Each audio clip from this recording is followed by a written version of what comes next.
அன்பானவர்களே, இன்று நம்மில் பலருக்கும் இருக்கக்கூடிய ஒரு கேள்வி, ஒரு கவலை, நான் ஜெபிக்கிறேன், ஜெபித்து கொண்டே இருக்கிறேன். ஆனால் என் மன்றாட்டு கேட்கப்படவில்லையே, என் நோய் குணமாகவில்லையே என்கிற அந்த கேள்விதான்.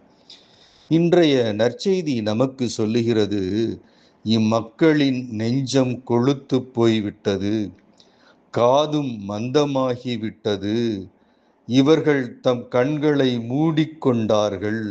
எனவே கண்ணால் காணாமலும், காதால் கேளாமலும், உள்ளத்தால் உணராமலும், மனம் மாறாமலும் இருக்கிறார்கள். நானும் அவர்களை குணமாக்கவில்லை என்று சொல்லுகிறார். அன்பானவர்களே, ஆண்டவருடைய வார்த்தை அறிவிக்கப்படுகிற பொழுது நாம் நம் கண்களை மூடிக்கொண்டால், காதுகளை மூடிக்கொண்டால், இதயத்தை மூடிக்கொண்டால் எப்படி அந்த வார்த்தை நமக்குள்ளாக கிரிகை செய்யும்?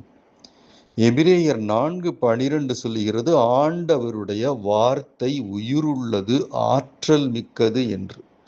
இந்த உயிருள்ள வார்த்தையை, ஆற்றல் மிக்க வார்த்தையை ஒவ்வொரு நாளும் நாம் வாசிக்கிற பொழுதுதான் அந்த உயிரும் ஆற்றலும் நமக்கு கிடைக்கும், நமது நோய் குணமாகும்.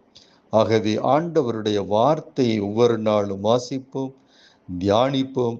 அந்த வார்த்தை நமக்கு உயிரளிக்கும், ஆற்றலிக்கும், நமது நோய்களை குணப்படுத்தும். இந்த நாள் ஆண்டவர் நம்மை குணமாக்கும் நாளாக அமையட்டும். God bless you.